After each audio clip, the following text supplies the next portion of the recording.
The 7.8 magnitude quake hit Kaikoura on the 14th of November 2016 and caused significant uplift of the land and seabed from Oraro in the south to Kaipapa Bay in the north. Slip 6 at Kaikoura Point was to cause a major rethink of the construction process and timeline for Nectar and the government. We began profiling the near shore in late 2017 for wave modelling. Tonkin and Taylor would design the coastal defences to protect the road and rail infrastructure for Nectar. We came to Kaikoura via the inland road in convoy with hundreds of other contractors while that road was under extensive repair. State Highway 1 was closed from Parnassus in the south to Kaipapa Bay in the north. We re-established chart datum at the Whale Watch berth in South Bay from Tidal Office predictions and checked it using geodetic connections and the new geoid VD16 adjusted for the Littleton 1937 and chart datum offsets. Our profiling by boat left a considerable corridor of unsurveyable coast between the navigable water and the mid-tide level on the shore. We were requested to devise a method of infilling this gap in the profile data and chose a combination of lead line dips and while tracking a prism on the drone with a total station.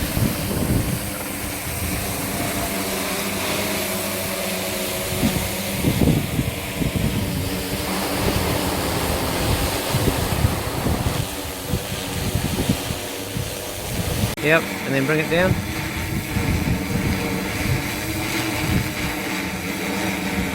Yep. Perfect. Yep, away again. Up it up. It's quite good, isn't it? Yeah. Perfect. We established marks on the beaches and headlands for our total station for position and orientation. We tracked the drone using preset lines on the survey controller.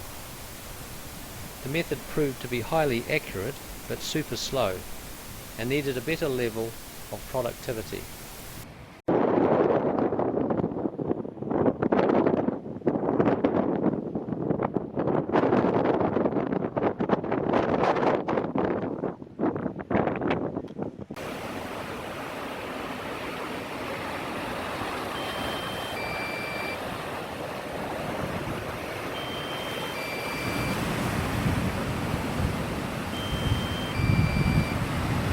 Got it.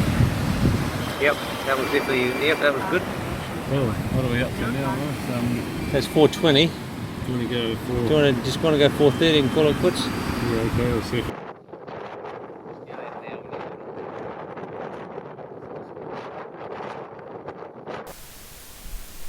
We set up on some difficult locations to give us sufficient range of up to 450 metres using a large Leica 360 degree prism. The costs and risks are starting to rise.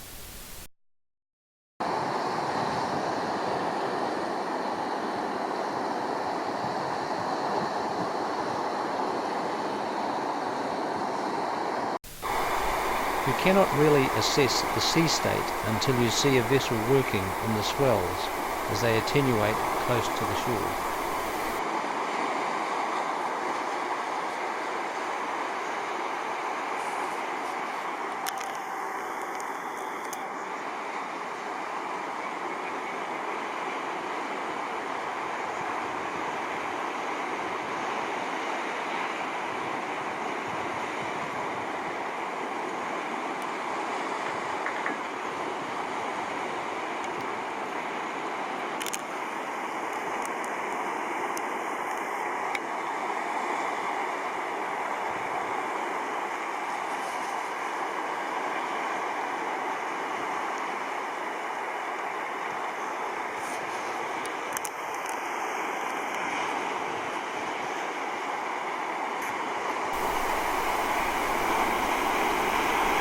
Our data showed very good correlation with our single beam sounding and multi-beam data by DML.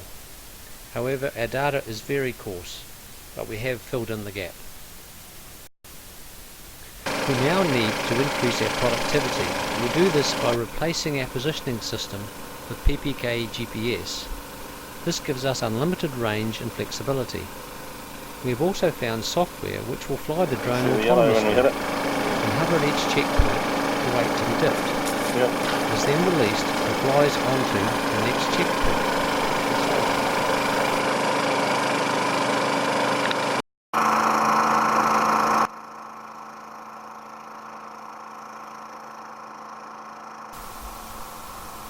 Of course, we also have to fill in the landward end of the profile, and the size and ruggedness of the uplifted coastline becomes evident and is most difficult to traverse.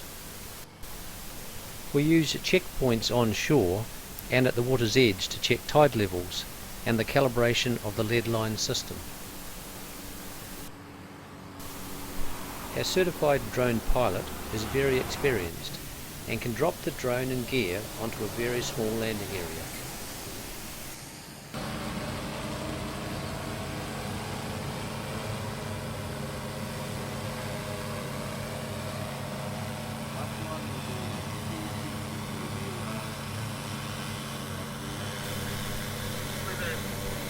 We post-process our data and extract the lowest points. We then export this info into 12D and build the profiles. Our next job is one area where we have single beam data, but it was a very expensive survey, mobilizing a long way up the coast and contending with extreme sea states which left a margin unsurveyed close to the shore. Our drone method, with modifications, allowed us to work out to 1,000 meters from shore and proved to be very successful.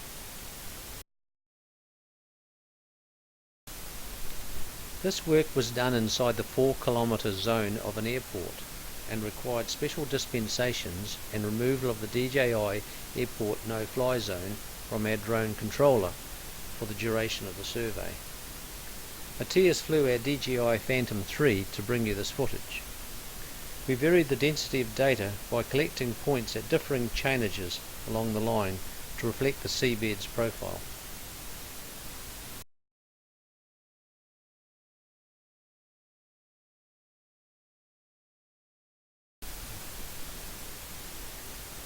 There have been many contributors to this video and project, and they have all had their own specialisms and points of view as to how to best develop and increase the productivity of the system. And I thank them very much. Goodbye.